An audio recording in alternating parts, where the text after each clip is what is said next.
ఒక చిన్న CRDA building చెప్పిన టైంకి పూర్తి చేయలేకపోతున్నారన్నది చర్చ. ఇప్పుడు ఉగాదికి రెడీ అన్నారు. ఉగాది పోయింది. ఆ తర్వాత ఆగస్టు 15 అన్నారు. ఆగస్టు 15 గూడా పోయింది. దసరా అన్నారు. దసరా గూడా పోయింది. అంటే 49 అంతస్తుల జీఏడీ టవర్ చెప్పిన టైంకి ఎందుకు పూర్తి చేస్తలేరు అంటే ఏం జెప్తారు సార్? అసలు ఎక్కడ తేడా ఉంది అంటే ఏం జెప్తారు సార్? వాళ్ళ మాటలు నమ్మటం మనం మనం ఎరిపప్పలం. రాజకీయ నాయకుల మాటలు వాళ్ళు అప్పటికప్పటికి ఎలక్షన్ కోసం ప్రజల్ని మభ్యపెట్టడం కోసం రకరకాలు వాగుతా ఉంటారు. ఆ వాగుళ్ళన్నీ నిజమని మనం నమ్మితే మనం ఎరిపప్పలం. ప్రజల్ని అలాగే ఈ కూటమి ప్రభుత్వం కానీ కాంగ్రెస్ ప్రభుత్వం గాని ఈ 2 రాష్ట్రాల్లో ఇలా బూటకపు మాటలు చెప్పి అది చేసేస్తాం, ఇది చేసేస్తాం, సముద్రాన్ని దింపేస్తాం ఏదో రకరకాల అభూత కల్పనలు అరచేతుల వైకుంఠాన్ని చూపించి అధికారంలోకొచ్చారు. ఈ అధికారంలో వచ్చినాక ఇక అధికారాన్ని నిలుపుకోవటమే కార్యక్రమం. నెక్స్ట్ మన తర్వాత ఎవరు ప్రమోట్ చేయాలనేది కార్యక్రమం ఉంటది. ప్రజలకు ఇచ్చిన మాటలు ఇయన్నీ వాళ్ళేదో లెక్క పెడతారు. ప్రజలకు ఇచ్చిన మాటకు భయపడతారు. అమ్మో! మనం ఆ రోజు మాట ఇచ్చామే, ఆ మాటకు సమాధానం చెప్పాలి. ఇంత భయము, భక్తి నాయకులకు ఉంటదనుకుంటే మన భ్రమ. ఇదంతా ప్రజలు ఎంతకాలం ఇలా మోసపోతూ ఉంటే మోసపోయినంత కాలం ఇలా మోసం చేసేవాళ్ళు వస్తూనే ఉంటారు రాజకీయాల్లో. ప్రజలు మోసపోకుండా అప్రమత్తంగా ఉన్న రోజు ఇలాంటి వాళ్ళ నాటకాలు చెల్లవు. కానీ ప్రజలు ఎప్పటికప్పుడు మోసపోతూనున్నారు. చంద్రబాబు ఎన్ని అబద్ధాలు ఆడాడు గతంలో 2014, 19లో 600 హామీలు ఇచ్చి 6 హామీలు కూడా నెరవేర్చలేదు. మళ్ళీ 2024లో అతన్ని ఎన్నుకున్నారు కదా! మళ్ళీ అబద్ధపు హామీలు ఇస్తే. అది ప్రజలు అంతే. ప్రజలు అలాగూ మోసపోయినా మళ్ళీ మళ్ళీ మోసపోవడానికి సిద్ధమైనప్పుడు ఇలాంటి మోసపు మాటలు, మోసపు నాయకులు వస్తూనే ఉంటారు, చేస్తూనే ఉంటారు. ఎక్కడైనా రేవంత్ రెడ్డి ఏమో ఎన్ని అబద్ధాలు ఆడాడు. ఎన్ని అబద్ధాలాడి ప్రభుత్వం వచ్చింది. ఒకటి నెరవేరుస్తున్నారా? లేదు. ఇప్పుడు అతనికంతా తన పదవిని కాపాడుకోవటం అతని బాధ్యత. ఎవడు కోమటిరెడ్డి ఎక్కడ వెనకాల నుంచి దూసుకొస్తాడో, ఎక్కడ బట్టి విక్రమార్క దళిత కార్డ్ పెట్టుకొని వస్తాడో, సో తనని తను నిలబెట్టుకోవాలి. తన పదవి కాపాడుకోవాలి. ఎవరి కాళ్ళు పట్టుకొని ఎవరిని దగ్గర ఉద్యోగి కూర్చోవాలి. ఈ ఎలా కాపాడుకోవాలి అది ఆయన తపన. ప్రజల గురించి ప్రజలకు మనం చెప్పి జరిగితే అయిపోయింది. అధికారంలోకి వచ్చాం. అబద్ధమో జరిగింది చెప్పేసాం వచ్చాం. ఇక మనం ఈ పదవిని కాపాడుకుంటాం. ఇంకా మనం అన్నదమ్ములకి ఇప్పుడు ఆయన అన్నదమ్ములు ఎక్కడున్నారో తెలియదు. వాడు సడెన్‌గా ఒక్కొక్కళ్ళు పైకొస్తారు. 1500 కోట్ల బిజినెస్ ఒకళ్ళు, 1000 కోట్ల బిజినెస్ ఇష్టం వచ్చేస్తాయి. ఎక్కడున్నారు ఇన్ని రోజులు వాళ్ళు? ఇన్ని రోజులు ఎక్కడున్నారో ఎవరికైనా తెలుసా? ఇవాళ రేవంత్ రెడ్డి సోదరుడు ఆయన జన్మదిన శుభాకాంక్షలు, ఫుల్ పేజ్ అడ్వర్టైజ్‌మెంట్‌లు ఇయన్నీ ఇకంతే. ఎన్నికలు అవటం వరకే ప్రజలు. ఎన్నికలు అయిపోయినాక మన అధిష్టానము మనము. మన అధిష్టానానికి ఎంత పంపించగలం? మనం ఎంత దాచిపెట్టుకోగలం? ఇదే తప్పితే పదవిని ఎలా ఈ తప్పితే ఇంకోటి ఉండవు. పర్టిక్యులర్ కాంగ్రెస్ ప్రభుత్వానికి. అలాగే ఇక్కడ కూటమి ప్రభుత్వం చంద్రబాబు తన పాలసీ తన కొడుకుని ఎట్లా చేయాలి? పవన్ కళ్యాణ్ చంద్రబాబు గుప్పిటి నుంచి బయటకొచ్చి తాను సీఎం క్యాండిడేట్ గా ఎట్లా ఎస్టాబ్లిష్ అవ్వాలి? బీజేపీ తెలుగు రాష్ట్రాన్ని పట్టుకోవడానికి పవన్ కళ్యాణ్ ఎలా చంద్రబాబు నుంచి దూరం చేసి మన గుప్పిట్లోకి పెట్టుకోవాలి. ఇయే జరుగుతుంది. ఈ 3 వ్యూహాల పరిపాలన జరుగుతుంది ఇవాళ. ప్రజా పరిపాలన ప్రజలకు ఇచ్చిన మాటలు జరగవు. అలాంటి రోజుల్లో ఏదో జరగలేదు ఇయన్నీ అడగటం మనం చాలా అవివేకం, అమాయకత్వం. ఇప్పుడు బాబు గారు అమరావతి గురించి కేబినెట్ మీటింగ్ లో మాట్లాడడం తప్పితే ఎక్కడా కూడా పట్టించుకునే దాఖలాలు లేవన్నట్టు కూడా మాట్లాడుతున్నారు. అమరావతిలో పనులు జరగటం లేదు అనట్లేదు కానీ జరగాల్సిన స్పీడ్ లో జరగట్లేదు అన్నదే చర్చ. ఇప్పుడు వరల్డ్ టాప్ 5 రాజధానుల్లో అమరావతి 10,000 అంటే అమరావతి వరల్డ్ టాప్ లో 5వ రాజధాని అని కూడా మాట్లాడుతున్నారు. నిజమే అంటారా? నవ్వాలా ఏడవాలా అది ఇప్పటి వరకు ఇంకా 2 సంవత్సరాలు అవుతుంది అయిపోవస్తుంది. ఇప్పటిదాకా ఈ తీయటము ఆ చెత్త కాంట్రాక్ట్ ఇచ్చారు. ఆ చెత్తది దాన్ని సరి చేయటము ఈ జరుగుతా వాన వస్తే మళ్ళీ మొన్న నీళ్లు నిండిపోవడం నీళ్లు తోడేయటం ఈ కార్యక్రమంలో ఉంది. ఇంకా సింగపూర్ వెళ్ళారు. సింగపూర్ సారీ మీ ప్రభుత్వంతో మేము పెట్టుబడులు పెట్టాం అని. ఎందుకంటే గతంలోనే వాళ్ళకి 16,400 ఎకరాలు ఇస్తే సింగపూర్ వాళ్ళకి అది కడతాం ఇది కడతామని హంగామా చేసి ఏమీ కట్టలేము. ఆఖరికి ఇంకా పెద్ద పెద్ద బిల్డింగ్లు కట్టడానికి భూమి సారం లేదు అని వెనక్కి వెళ్ళిపోయారు. ఆ కాంట్రాక్ట్ పెట్టుకోవడం ప్రభుత్వం కాదు సింగపూర్ ప్రభుత్వం. సింగపూర్ ప్రభుత్వంలో ఒక మంత్రి అయిన ఈశ్వరన్ అనే అతను తోటి కాంట్రాక్ట్ ప్రభుత్వం తోటి కాంట్రాక్ట్ లెవెల్లో మనకు బిల్డప్ ఇచ్చారు.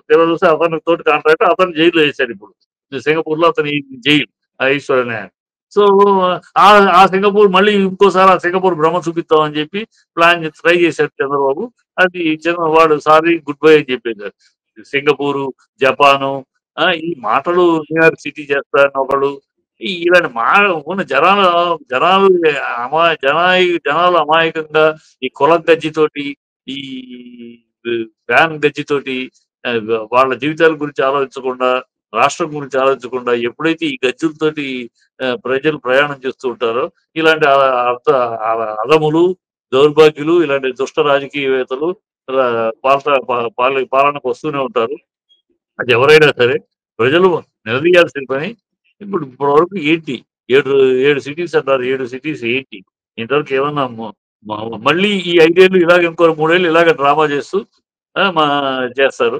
డ్రామా చేస్తూ ఇంకో 5 ఏళ్ళు ఇవ్వండి మేము పూర్తి చేస్తాం. ఇప్పుడు 35,000 ఎకరాలు కాకుండా ఇంకో 40,000 ఎకరాలు కావాలి. ఎందుకే 40,000 ఎకరాలు? ఎందుకోసం?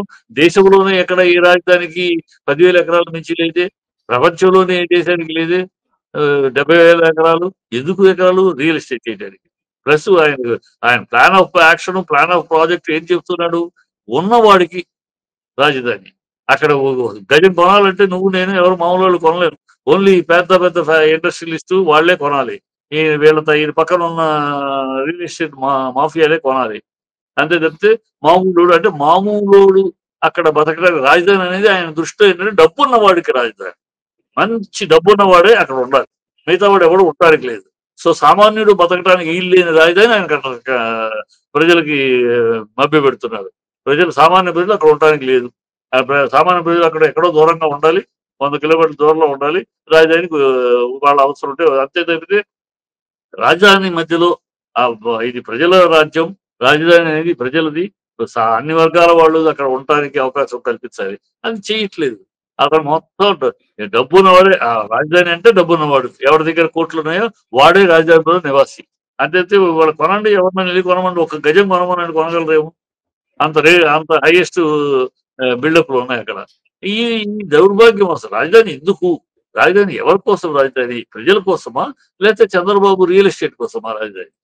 మాట వెళ్తే రాజధాని చేస్తాం, పొడి చేస్తాము, జపాన్ లాగా తీసుకొస్తాం, జర్మనీ లాగా చేసుకొస్తాం, న్యూయార్క్ లాగా చేస్తాము, 7 సిటీలు గుడ్డు సిటీలు, అక్కడ పార్క్ సిటీలోని పెద్ద స్లోగన్స్, దానికి భజన చేయడానికి వాళ్ళ పత్రికలు, భజన చేయడానికి వాళ్ళ మీడియాలు.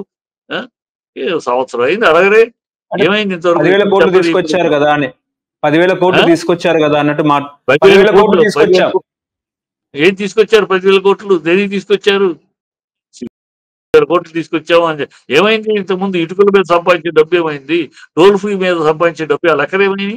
గతంలో టోల్ ఫ్రీ మీద కట్టారు కదా డబ్బులు రాజధాని కోసమని. ఏమైంది?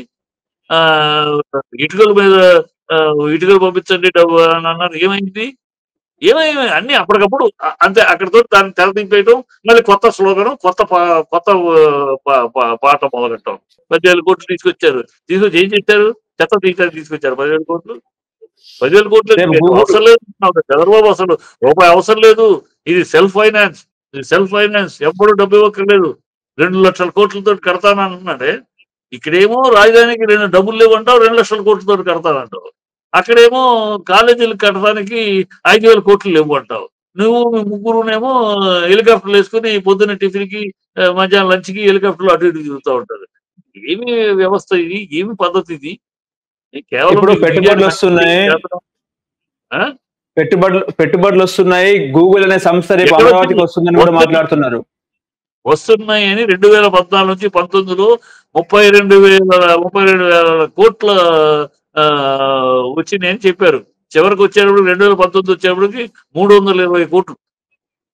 అయినా ఇవన్నీ ఎట్లాంటి కోట్లు వస్తాయి అనేది అక్కడ డావోస్ లో నువ్వు ఎవరు మీటింగ్ పెట్టినా, ఏ దేశం నుంచి వెళ్ళి పెట్టినా మేము పెట్టుబడి పెడతామని వచ్చేస్తా ఉంటారు.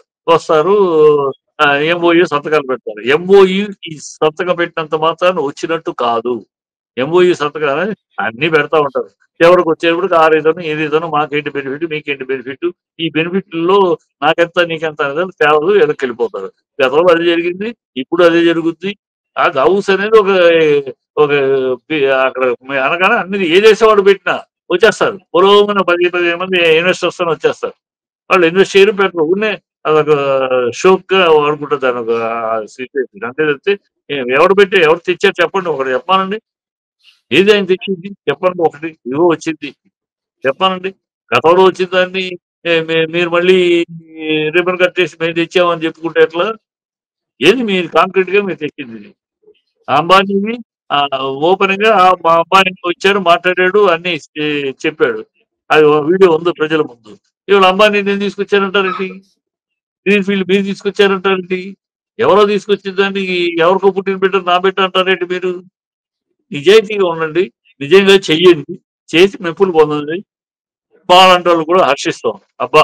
ఏ బ చక్కగా పరిపాలిస్తున్నారు. ప్రజలకు ఉపయోగకరమైన పాలన ప్రజాపకారంగా ఉంది. ప్రజలకు ఉపకారం చేసే ప్రజల జీవితాలు బాగుపరిచే ఇది.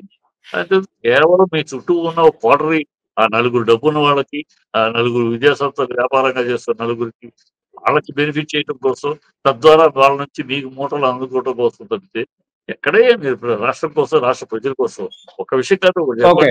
చెప్పండి. తెచ్చాం మీ మీడియా ఉంది గనక ప్రతి తెచ్చాం అని మీరు అంటారు. తెచ్చామని వాళ్ళు డబ్బా కొడతారు. తెచ్చింది ఎక్కడ ప్రాక్టికల్‌గా చూపించండి. ఆన్ గ్రౌండ్ చూపించండి. ఏమీ లేదు. హలో, తెలుగు రాజ్యం ఛానల్ చూస్తున్నారా?